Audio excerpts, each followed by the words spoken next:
Hello YouTube, this is Morgan, Airspeed Prime here with my next Boruto anime review. This one is going to be for episode 120, which is called With Sasuke as the Goal.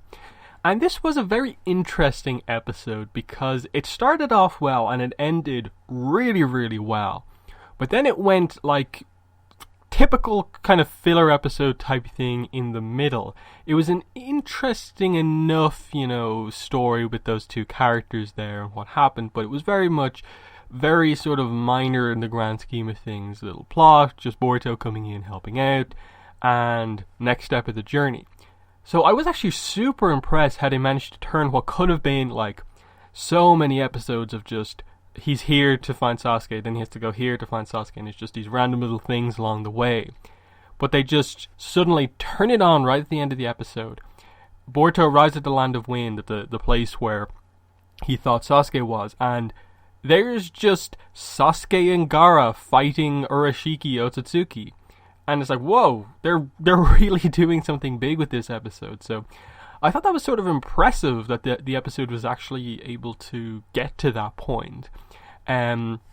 Because it was so much this is the sort of thing you expect from a filler episode of Naruto or Boruto, is a plot along the lines of the middle of this episode.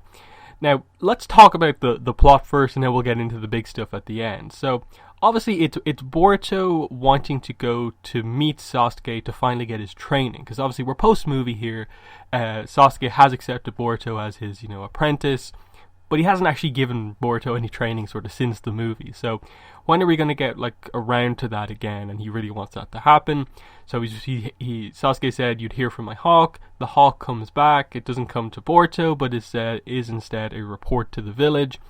Boruto comes in there, manages to find out what information Sasuke has, but not the full context. So he goes out to find Sasuke thinking that it's just a notification that this is where Sasuke is right now on his mission, not aware of the fact that what Sasuke reported was a very important report, that he thinks he's found Urashiki Otsutsuki in or around the Land of Wind. So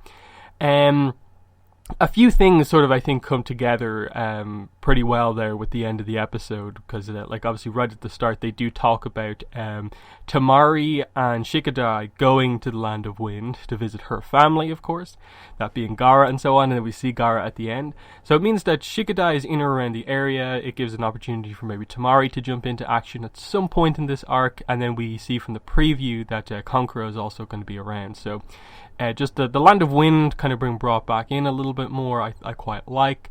That's why I suppose on the way there we saw some desert stuff, which is where most of the episode happens. So yeah, it's Boruto sort of skipping out on his sort of vacation trip, which was meant to go with Hinata and Himawari with their grandfather to do some sort of kind of camping type stuff.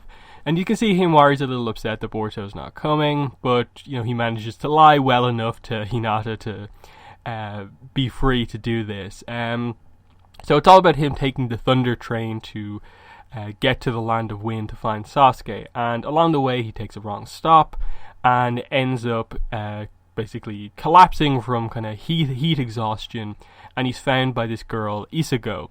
I don't think we ever get a name for her father, but it's Isugo and her father who live in this very isolated sort of outpost right in the middle of the desert. They just barely have a farm that sort of functions, and they set up this dynamic that the Isugo's father doesn't like Shinobi because of what happened at the end of the fourth Ninja War, in that it is probably the most interesting part of this more fillery part of the episode, is him mentioning that the reason he doesn't like Shinobi is because to succeed in the war, they burned down his village. The allied Shinobi forces burned down his village because there was a suspicion that there might be enemies in the village, that any sacrifice could be made to justify what's going on because of the war. And it's an interesting one because obviously, as someone who's watched Naruto and Naruto Shippuden, we know the full context of this, of just what was happening, that if they lost the war, it was the end of kind of humanity, basically. That's how bad things would be if it ended, at full infinite Tsukiyomi, and so on. So it's kind of one of those situations where they had to do anything they could to get the victory. And so, if that involved, burning down a town, like it is a darker thing than I think we ever really heard about in all of this, because we were so like everyone's a hero in the war. But it's just interesting that they're presenting just a darker side of just like a group burning down a village just in case there are any enemies there, forcing a lot of people out. They have to relocate, and that's what happens here. I suppose that sort of explains why he built a home in such an isolated area, away from anyone, so they couldn't impact him. But now they're being targeted by this group that basically just wants the land that his house is on so they can build a power plant out there. And so they're basically ruining his crops over time. Boruto, as he goes to leave after getting help from them, just overhears their plan to use like weed killer basically on his plants and ruin him forever, just to take the land. And so you just have Boruto arriving right at the nick of time. They're threatening Ichigo. He's in a terrible position. Boruto comes in and scares them off by just teasing a Rasengan. He doesn't actually hit them or anything like that. Scares them off, and he also happens to mention that he has a connection to Gaara. He calls him Uncle Gaara. So interesting enough. And yeah, he goes on his way at this point. The guy reveals that he had like one of those kind of seesaw kind of train cart type things that you just kind of pull up and down to move along, and that gets Boruto back on track. And then boom, right at the end of the episode, the most interesting thing that's happened in the anime in a long time. Urashiki Otsutsuki right there on screen. We see the black flames of the Amaterasu and stuff like that. It's really, really interesting just to see it's basically, we walk from a filler episode into content that everyone would be freaking out if we saw it in the manga. Like, we just jump from like average Boruto anime to some of the best content we've seen in a while. Just the stakes are immediately ramped up to everything. It's a huge battle. Like, an Otsutsuki battle is huge. Every single time we've had one of them, it's massive. And Urashiki's been more of the scheming member of this. The others have been dealt with, but here he is, going about his business, and he's holding off Gaara and Sasuke. And of course, Boruto arriving causes them to kind of lose a bit of concentration, so this allows Urashiki to get the advantage. Sasuke has to act a bit quicker, and so he gets caught by the kind of Rinnegan of Urashiki and teleported somewhere. And the setup is like, he might not be able to come back, but we know Sasuke has the teleportation power, but depending on where he's been put, it might take him a little bit of time to get back, but he will be back. So either way.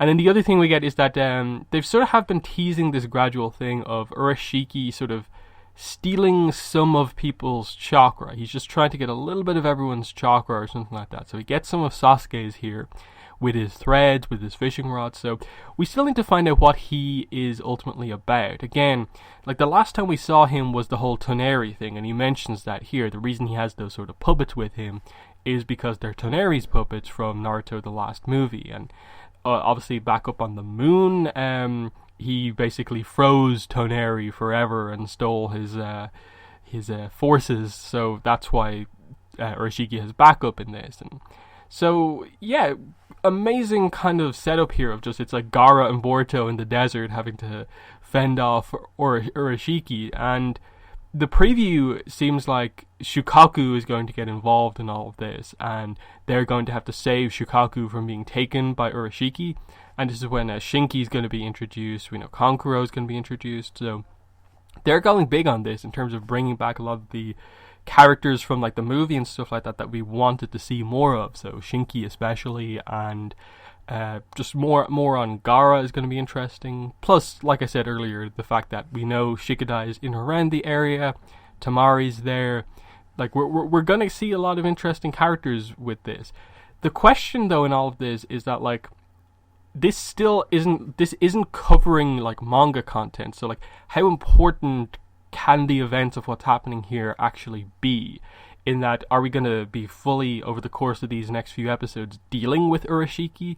Or will it just be, here's some episodes that cover Urashiki, showing a little bit more of what he's about, but he's still out there as we are going into, still going forward in the manga? That's the big question, because we don't really know, like, the fate, I suppose, of Urashiki, because I don't think the manga has mentioned if there's anything up with him or not, or if he gets defeated in between or what.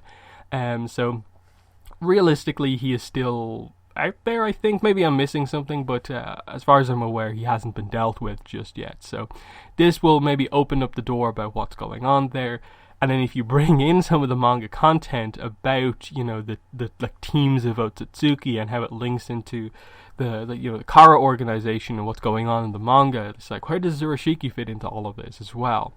So yeah, I'm interested to see what goes on here, to see, does this really come out as a huge, big, important arc, or are they just going to use some important characters and tell the most, simple of simple stories that they can here, just to take advantage of them using sort of important characters? Like, I suppose ultimately, will big plot events happen? Will we get advancement here?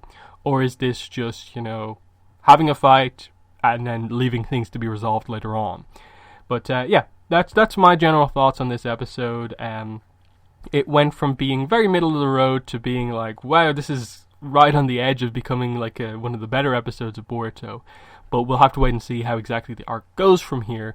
Next episode looks very, very good, and then we'll have to wait and see just how many episodes the arc is. So in the comments, let me know what your thoughts are on this episode. But that's been the video. Thanks for watching, and bye.